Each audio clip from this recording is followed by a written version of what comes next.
Okay, I haven't done I'm not doing things regularly enough, so I want to do something just to jump in, and I'll be perfectly honest, I can't think of things to talk about. There's not really much going on lately.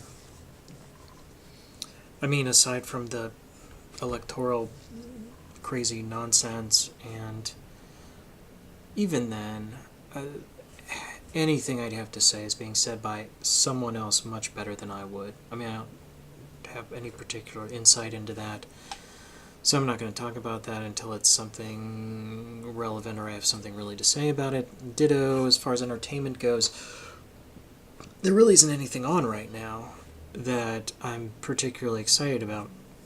Not to say that there won't be. I am thrilled to see, I think, Super Mansions. I think that's coming up for a second season. Rick and Morty, love that show, but that's not till next year. Who else? Venture Brothers, I guess, is next year as well. So there's that. The Magicians, next year. Doctor Strange, November. There's nothing for me to talk about. There really aren't any shows or movies I'm particularly interested in talking about, or have anything to say about, really.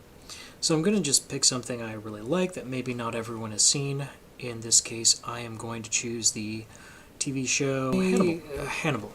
Let's go into this. Hannibal is a TV show being developed by Brian Fuller. He did, let me see, Dead Like Me, Wonder Falls, Pushing Daisies, and Hannibal, I'd argue. I mean, I've heard good things about some of these other things, Wonder Falls in particular, but Hannibal is just head and shoulders above the rest. It's a fantastic TV show. It ran for 3 seasons, I believe. It's based approximately on Hannibal and Red Dragon. A lot of the events in those 2 books by, I believe, Thomas Harris sort of appear in these books. A few things are changed. I haven't read either of those books, but both of those books have been adapted to movies, one of which twice. The Red Dragon was 2 movies. The one that there was a movie that preceded Silence of the Lambs, and then there was the more recent one with Edward Norton, which was amazing. All of them were amazing. All of them were very, very good. The movies, that is. The TV show is, like I said, loosely based on the 2 events, changed from the movies, which I assume are changed from the books themselves. What else is there to say about the writing side of that? Not a lot, I guess. If you're familiar with any of the movies or you've read the books, you might want to check this out, because it doesn't gloss over stuff. I should explain that. I'm getting into a little more detail about what I mean by glossing over. It sounds like it doesn't need explanation, but I think it kind of really does. Ugh. Okay. This is worth talking about a little bit. Turning literature into movies. One of the problems you run into is that a novel makes a very poor movie. Very poor. It's much, much too long in general. You have to either break it up, which we've seen done in Harry Potter, for example, although not as well. Like, the last book was split into 2 movies, maybe it didn't need to be. Regardless. In general, you're better off making something like a novella or a short novel. Something around 200 pages or less makes a pretty darn good movie, or potentially could. Doesn't mean every movie adaptation of a book is going to be great. But it needs to be shorter, or else you're going to have to cut out a lot of stuff. Or it's the type of novel where a lot of the story is a description of something. George R. Martin. 6-page descriptions of what everyone at a feast is eating. You know? And not to diss George Martin. Shit's amazing. I've been a fan of him way, way before Game of Thrones ever peeked its head out. But you get what I'm saying. It generally makes a poor movie, But a novel tends to make a pretty good series because you have time. You have time to explore everything in the book, and something in the book that might have not been described well or could have been expanded upon, you've got room to do so. What's more is you can do so pretty quickly. A 6-page description of what everyone's eating, for example, could be shown on screen in a few seconds. So novels make, I think, full-length novels make poorer movies in general. I'm not going to say in every single case, but in general. But make pretty good series. And this is a great example of that. Even with the stuff that's changed, a lot of the events that you're kind of familiar with from the books appears in this series. From the books or the movies, appears in this series, and very well. Like, for example, Mason Verger.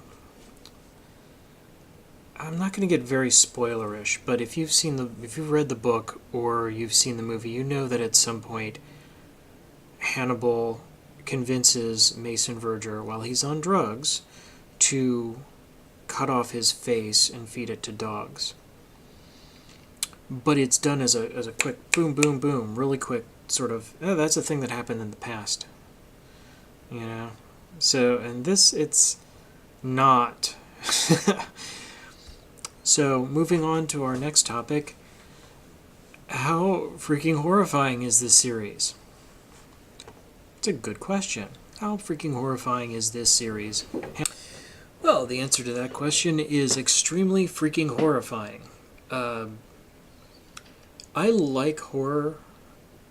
Not a huge fan, but I generally like it. Like, I know some people who just, it's a horror movie, particularly a very visceral one where we're going to see someone's intestines thrown around the room. No, thank you. Pass. I'll watch it, but it has to have more to it than that. Like, a pure gore fest for the sake of being a gore fest is boring to me. That's just silly. You have to do more than that. If it's actually used to, the imagery is used to forward something, to make something scary, or God forbid, funny, vis-a-vis Army of Darkness, perfect example.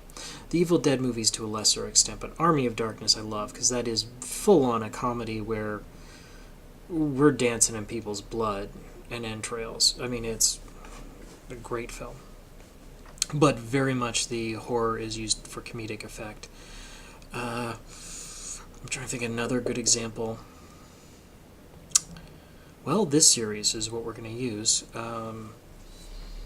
In this one, it's used for very much dramatic effect. The visceral quality is used to forward the story, to make it intense, to make you care about it. Otherwise, if this weren't a serial killer, or we didn't really describe what the serial killer is doing, serial killers, there's actually a whole lot going on in this film, it would be more like a cop drama. In fact, as a series, it would come across as not quite Law and Order, but something along those lines. The absolute horrifying, terrifying, disgusting, grotesque, macabre body horror of the Hannibal TV series transforms it into something else. Alongside, so let's stick to that, because I also want to talk about the surreal imagery, which is related to it but separate. A separate thing on its own that should be described. So let's just stick to the gross out factor of sorts. It's really gross to watch this. If you do not have a strong constitution, you are not going to like this. If you don't if something like dismembered corpses turns you off, it's not one of your turn-ons, you are not going to dig this. This is not for you. You might want to just move on. Because there's a lot of it. There's an awful lot of it. I mean, this isn't like, there was murderers. I mean, I've seen TV shows, or at least heard about them, where, there's a killer, there's a big horrible thing going on, There's leaving a trail of bodies. I mean, shit, I really liked Millennium back in the day, and that had quite a few serial killing dudes and murderers and that sort of thing, in addition to its other stuff going on. But it wasn't like this. And that was for Fox, that was for regular TV. And I guess this show is too, although I don't get how that's even possible. I mean, I did a little, I pulled up the wiki page. I'm actually kind of glancing at it from time to time here for, information and inspiration, but it's like, the second I saw, oh, this was produced for NBC, I was like, what? I mean, that had to be a mistake. I should really look into that, because there is just no way this is a regular NBC series. I mean, how is that even freaking possible? Because there is no way this level of... There is no way. I guess so. Maybe I saw a not cleaned up version of it. Specifically for... Because I saw it on Netflix at one point, I think. But I know I saw the bulk of it on Amazon. Like, I actually just paid for the thing, because I saw the beginning of it. The beginning of it was great, and I said, "No, this is worth paying for. It's awesome." And I bought one episode at a time instead of a full season. Way back when the show was first on the air, which was back in 2013. Like, I first had a Kindle Fire. Like, I had a portable device. I was literally in a coffee shop watching this thing on like a little tablet. I just plugged in an earphone jack and was like, wow, this is badass. And it really drew me in. But man, it is stomach churning. It is. It's really, if that's something that you can't handle, you won't be able to handle it. This isn't close. This isn't kind of gory. This is something, you be aware. You're going to see the insides of people. You're going to see people juice spilled over freaking everything. Next aspect of this show that needs to be discussed is the surreal imagery. There are many scenes where characters, particularly Will Graham, who is the lead, it's not Clarice Starling. In fact, I don't even think she shows up, which is a shame. I was actually kind of hoping through season 3 that character would appear, because that would have been cool to have Will Graham, but also Clarice Starling have that character in this as well. That would have been really neat, and it's a shame that didn't happen. Like, I was disappointed that didn't happen. But I understand why. They were trying to get away from Silence of the Lambs and lead more into Hannibal and Red Dragon. Cool. It was amazing to watch. But there are frequent scenes where a character believes they're going mad, or full-on going mad, or is hallucinating, or Will Graham's ability to recreate a crime scene is often portrayed as, this isn't what's happening, this is what this guy's imagining happening. We're going to demonstrate that to you, the audience, by showing you surreal imagery. Things moving backwards, the lighting not quite right, and then weird-ass shit being paraded in front of you. So that's sort of the cue that this isn't real. Despite the fact that appears later on in the series while stuff that is very real is happening. So in addition to, this is a very layered show. It's very complex. I was disappointed when it got canceled in last year. It got canceled almost exactly at the end of August in 2015. But I understand why. This is not everyone's cup of tea. The weird-ass imagery, while I enjoyed it, I could see other people being confused. Like, full-on confused. The surreal imagery it serves its purpose. It is either there to, once again, elevate this feeling of unrealness and horror, but at the same time, sort of, Will Graham isn't just imagining real events anymore. He's imagining what these other killers, particularly Hannibal, are thinking, what's happening in their heads, why they did this, that, or the other, what are they thinking, and what they're thinking is crazy, because these are crazy people. Well, Will Graham himself is kind of going crazy, literally. Layered, layered, layered. The surreal imagery is haunting. It's very beautiful, very dark, very disturbing. By itself, like if somehow this was just a show or a movie that just had the weird-ass imagery. Honestly, thinking about it, this has stuff that makes David Lynch and crew, like the more modern surrealist filmmakers, kind of puts them to shame. Because some of this is just balls to the walls, fascinating to watch, beautiful and horrifying simultaneously. The surrealism, so it's not just a touch, it's an integral part of what this show is, and it functions very well in that capacity. Don't want to say what else is there to talk about? Acting. We need to talk about acting. In this show, it's a thing that needs to be talked about because it's not inconsiderable. You had Hugh Dancy. Once again, I'm just reading from Wikipedia. Hugh Dancy was Will Graham, and he was amazing. I mean, he was our protagonist. We followed him through the entire show, and through his struggles with normalcy, ups, downs, where he went and what was happening to him. And the show took turns I did not expect, good and bad, which is always a bonus. If you can just predict what's happening, on one hand, that kind of rewards you, the viewer, because I'm paying attention, and thus the things I thought were going to happen are realized, so congratulations to me. It's like a reward for paying attention. It's like continuity in anything, be it a TV show, series of movies, or whatever. Continuity serves to reward the consistent viewer. But at the same time, the danger there is that it'll be too predictable or too easily predictable, and then it gets boring and a little trite. The show did a good job of writing both of those very well. Never got boring, a lot of unexpected turns, but at the same time it was consistent. You got the feeling of who characters were, and they acted like the characters that you thought they were in general. What else? That's Hugh.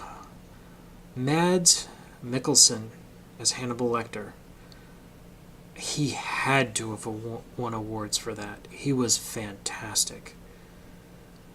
The series received critical acclaim, and that's no surprise. The first 2 seasons, Saturn Awards for Best Series, Best Actor for Nicholson and Dancy, respectively,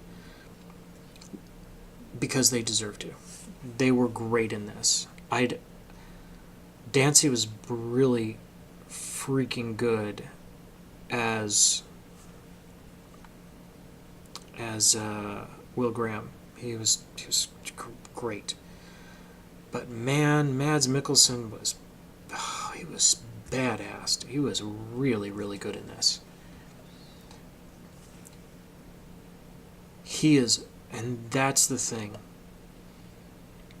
He is an antagonist. He's not just a bad guy. He is a freaking cannibal. He is a murderer.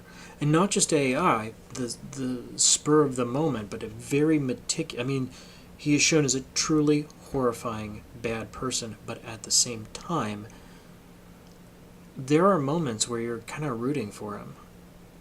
And that's impressive. That's not easy to do. I hope, I need to be following this guy, Mads Mikkelsen. I totally need to. I would love to see other stuff he's done, and I need to see more of it. Other guys were great, but he was in particular astounding. This has I'm not going to go through every single person. There's too many people. They're all great. But I do want to mention Lawrence Fishburne, Morpheus from The Matrix, who's been in a lot of other stuff, but he was really, really good in this. He won, actually, Best Supporting Actor for Season 2, which he deserved. The third won the Best Inaugural Best Action Thriller TV Series. Richard Armitage won Best Supporting Actor for the third series. the guy who played Okay. one last person who deserves special mention. I wanted to mention Lawrence Fishburne. He was amazing. He was amazing through the entire thing. He's kind of the foil for particularly the first season, but he gets very involved in it, and he's amazing throughout.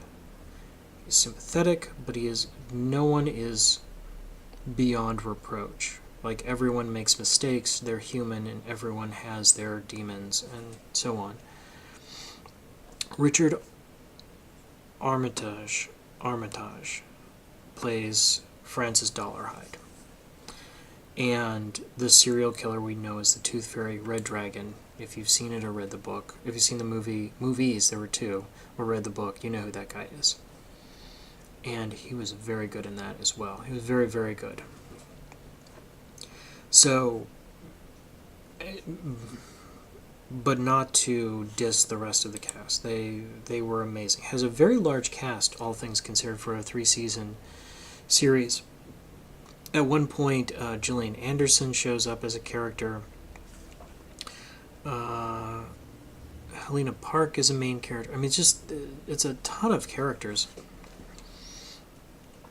And they're all amazing. No one stands out as being even average. Everyone did a fantastic job and deserves special kudos. The acting in this is fantastic. That's all I wanted to say about that. I could go on for quite a while if I were to start talking about how great this person or that person is. Suffice to say, the acting is superior in this. It's rare you see a TV show where you have a performance on this level this consistently for 3 whole freaking seasons. Everyone's great in it. No complaints there. I guess another thing I want to talk about is the psychological aspect to this, because Hannibal Lecter is a psychologist, and Will Graham is a profiler. So, and Gillian Anderson's character is Hannibal Lecter's psychiatrist, psychotherapist. Pardon me. So, psychology itself is a reoccurring theme, in addition to, as I mentioned, the surrealist aspects, where we're really getting to people's heads, and what we're seeing is often not particularly pretty. And that's actually played very consistently in 2 ways, which is interesting, which is why I want to talk about it just briefly. On one hand, the medical aspect of it is played up very well. I don't know if what they say is accurate. I'm not myself a psychologist, obviously, but it comes across as very realistically done. It sounds right. It doesn't seem silly. I mean, you've seen, TV shows where it's like, the mind of a killer, blah, blah, blah, blah, blah, and it just seems goofy as shit. It just forwards the plot. This, it really goes into some detail. I mean, they'll sit around just talking about how people think, and the way killers think, and the way this killer thinks, and the way you, not a killer, or are you, thinks. I mean, it just goes back and forth. So from a technical standpoint, once again, I don't know how accurate it would be, but it comes across very, very well. It adds, with all the surrealism, I think that adds an important grounding to it. So does the cop aspects of it, too. Like I said, it does have aspects to it that are a little more like a cop show, but it has so much to elevate itself up and away from that. But in addition to the technical, scientific aspect of psychology, it also gets into the very human aspect of it. What do people love? How do they feel about the people around them? How relationships work? Professional, friendship, romantic, and so on. And that's a cool way to do it.